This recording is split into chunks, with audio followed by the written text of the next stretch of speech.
Welcome to this deep dive. We're taking some really compelling source material today and pulling out the key insights for you. That's right. Today we're getting into the, well, let's just say, often tricky world of shared living. Yeah, tricky is one word for it.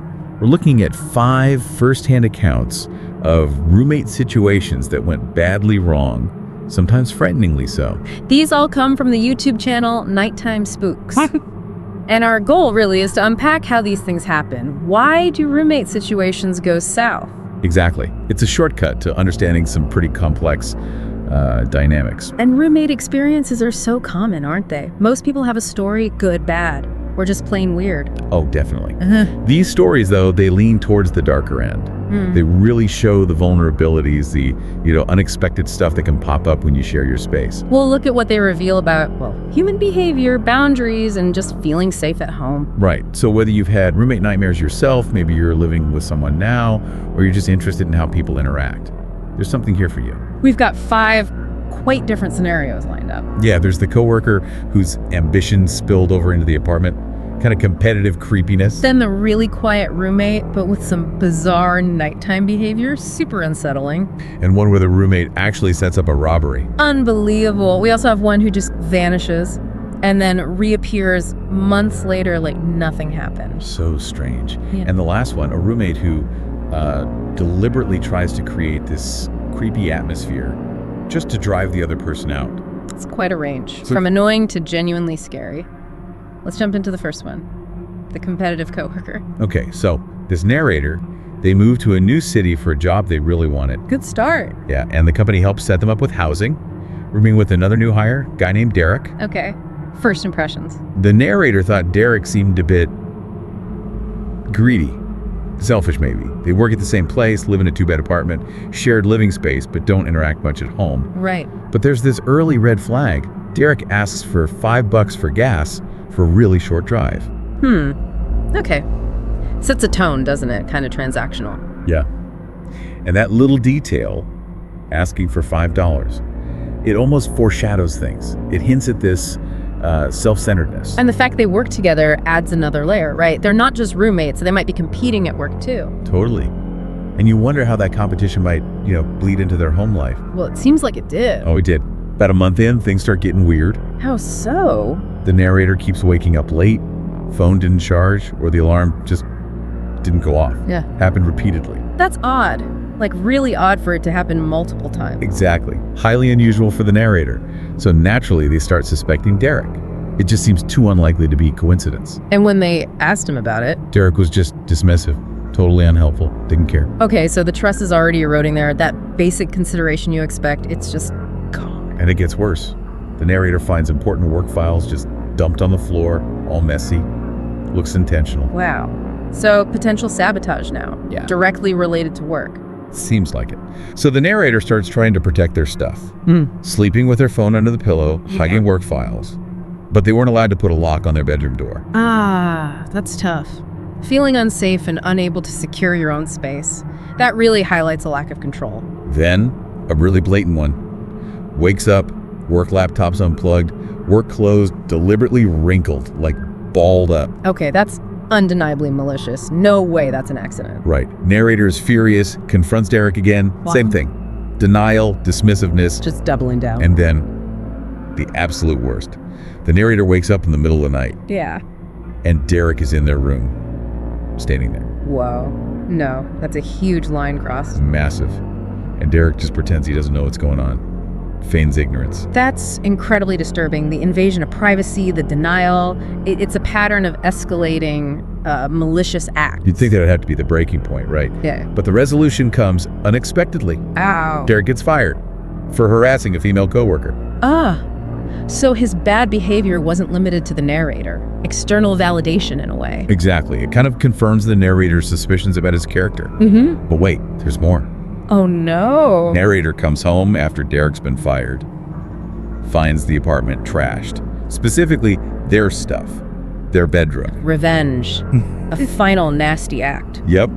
They reported it to management, and apparently Derek faced prosecution for the damage. Wow. So what do we take from this? Mixing work, rivalry, and living space? Clearly a bad idea. Definitely. And that feeling of knowing someone's messing with you, but you can't quite prove it, that's awful, especially in your own home. It really stresses the need for clear boundaries, doesn't it? Work stays at work, home should be, well, safe. This shows how outside pressures can just poison your living situation. You're sure. Okay, let's shift gears. Story number 2. This one's called The Silent Roommate. Different kind of unsettling, this one. Yeah, random college dorm pairing. Roommate's name is Matthew. Right from the start, Matthew seems unfriendly, avoids talking.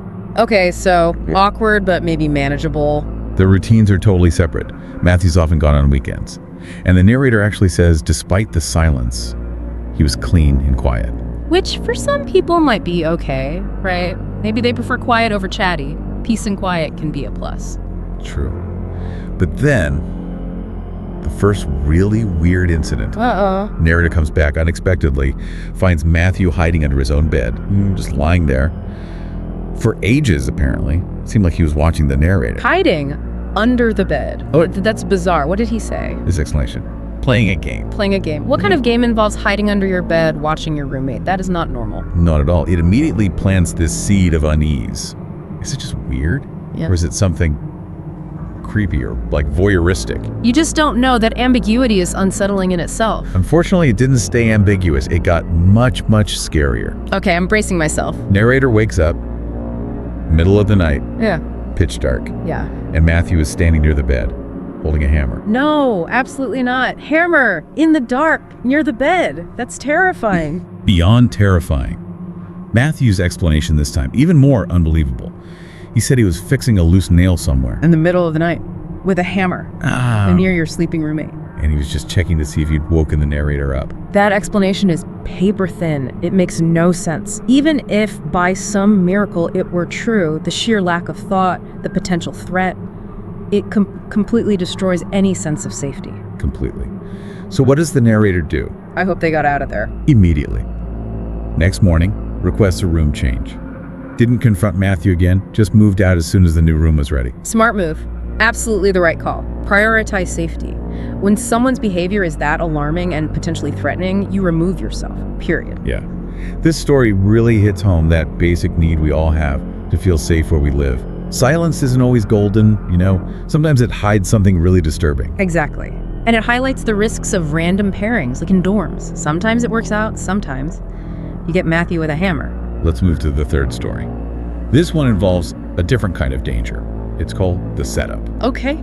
So, the narrator, let's call her Amelia, she moves into an apartment that's maybe not her first choice, finds a roommate, Sarah, on Craigslist. Craigslist roommates. Always a bit of a dice roll. Initially, Sarah seems nice enough, but Amelia gets a weird vibe from Sarah's friends. Describes them as sketchy. That gut feeling. It's often right. An early warning sign, maybe. Then Sarah loses her job. So she's around the apartment a lot more. They're friendly, but not close friends. Yeah, okay, standard enough situation. Until one night, late, Amelia gets a call from Sarah. What's up? Sarah says her car broke down. She's on her way to a new job, which Amelia knew nothing about, and she's lost in a park by a lake. Needs help. New job Amelia didn't know about. Lost in a park late at night. That sounds fishy. Yeah, a few red flags there, but Amelia agrees to go help her. You know, you want to help someone if they say they're stranded. True, that instinct to help is strong, but the details are a bit weird. So Amelia drives to this park. It's late, it's deserted, empty parking lot, dark, already feels creepy. Yeah, not ideal. Sarah texts, she's further down a path. Amelia starts walking, hears noises. Oh boy. And then two guys emerge from the woods. Guys who look like Sarah's sketchy friends, and they start walking towards Amelia. Okay, this is bad. Isolated place, late night, sketchy guys appearing. Alarm bells should be ringing loud. Loud and clear. It turns into a chase. They tackle her. No. She manages to kick one, fights back, gets away, keeps running. Thank goodness. Her reaction, fighting back, running. Crucial. She sees a car coming on the road outside the park, runs towards it, screaming for them to call the police. Smart. Seeking immediate help. Did the guys stop? Yeah, seeing the car and her yelling made them back off. Wow. Close call. So what happens when the police arrive? This is the kicker. Police arrive. They find Sarah completely unharmed, just hanging out in the park. What? Unharmed? Yep. The whole thing unravels. It was a setup. Sarah and her friends planned to rob Amelia. Her own roommate. That's horrific. A complete betrayal. Horrific. And to make it worse, the police find drugs on Sarah and her friends, so they get charged for that. But Amelia is really upset because apparently the robbery charges against them were dropped. That's rough. But Sarah got evicted, at least. Yes, Sarah got evicted. Man, the takeaways here are stark. The danger of finding roommates online without really vetting them. Totally. The absolute shock of betrayal from someone you live with. And just trust in your gut. If a situation feels wrong, it probably is. It's a grim reminder, isn't it? Be vigilant. Know who you're letting into your home, into your life. Definitely. Okay, story 4 is, well, it's just plain weird. The Vanishing Act. Intriguing title. Another college dorm story. Narrator gets paired with Sydney. They barely interact. Sydney's almost never there. Okay, so an absent roommate might seem like a good deal at first. Maybe.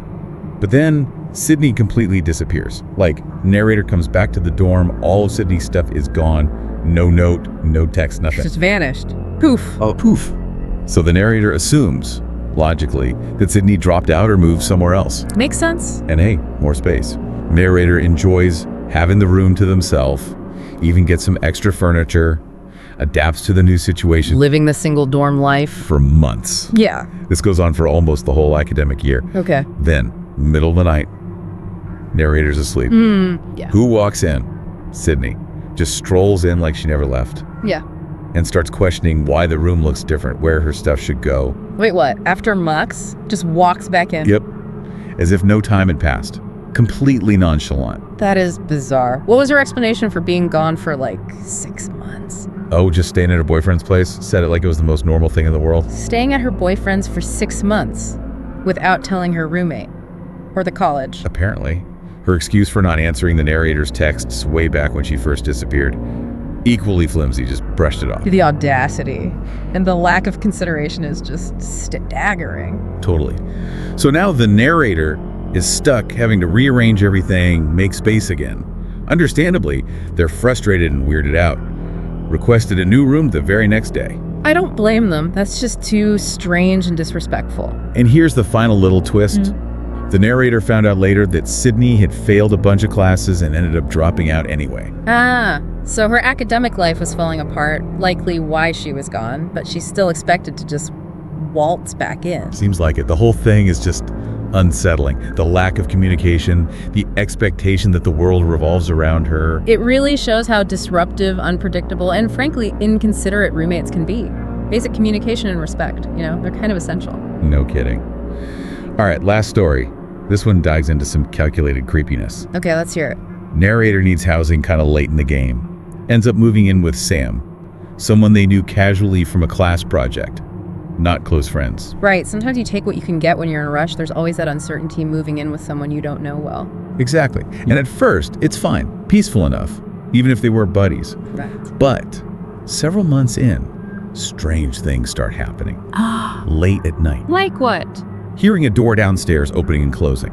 Repeatedly. Go check, no one's there. Sam's door is closed. Creepy. Okay. Knocking on the narrator's bedroom door at night. Open it, nobody there. Getting creepier, phantom knocking. Then, both of them start hearing footsteps downstairs late at night when they know they're both upstairs. Okay, now it sounds like maybe something is actually in the house. That would be genuinely scary. Yeah, adds a layer of shared fear maybe. Yeah. But then it gets specific again. Loud banging on the narrator's bedroom door at night. Again, open it, no one's there. Just the narrator's door? Yeah. That seems targeted. Exactly. And the mystery gets solved in a really unexpected and frankly disturbing way.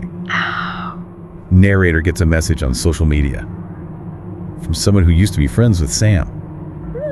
The message reveals Sam was doing it all on purpose. What? Why? To scare the narrator into moving out.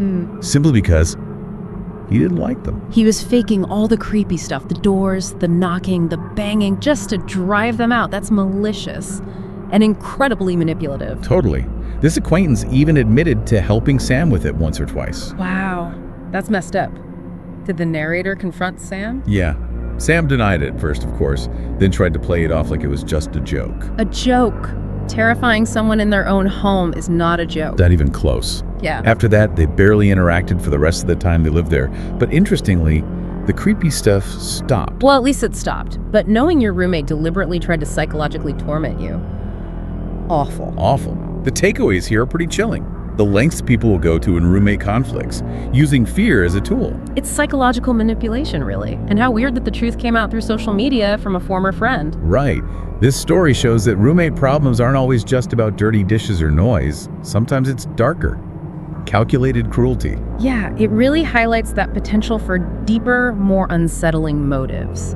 Passive aggression taken to an extreme. So wrapping this up, looking back at these 5 stories, it's quite a journey into the dark side of sharing a space. It really is. From boundary issues and competition to outright danger and manipulation, it covers a lot of ground. It really underscores how important it is to be careful, maybe do some vetting, when choosing who you live with, whether it's through work, Craigslist, even random assignment. Absolutely. And the need for open communication, clear boundaries right from the start, it might prevent some of these conflicts or at least make them easier to navigate. True. And you have to admire the resilience of the people in these stories. They faced some genuinely scary situations. They really did. And their responses were varied: confrontation, getting help, or just getting out, protecting themselves. Yeah, removing yourself is sometimes the only answer. These accounts, even though they're extreme, offer lessons for anyone who shares a living space, or might in the future. It's a reminder to be aware, trust your instincts. And prioritize your safety and well-being. Always. Exactly. Your home should feel like a safe haven, not a source of fear or stress. So we'll leave you with this thought. Thinking about your own roommate experiences, good or bad, what were some unexpected challenges or maybe surprising lessons you learned along the way? How do these stories, maybe even the extreme parts, resonate with those memories? Something to think about.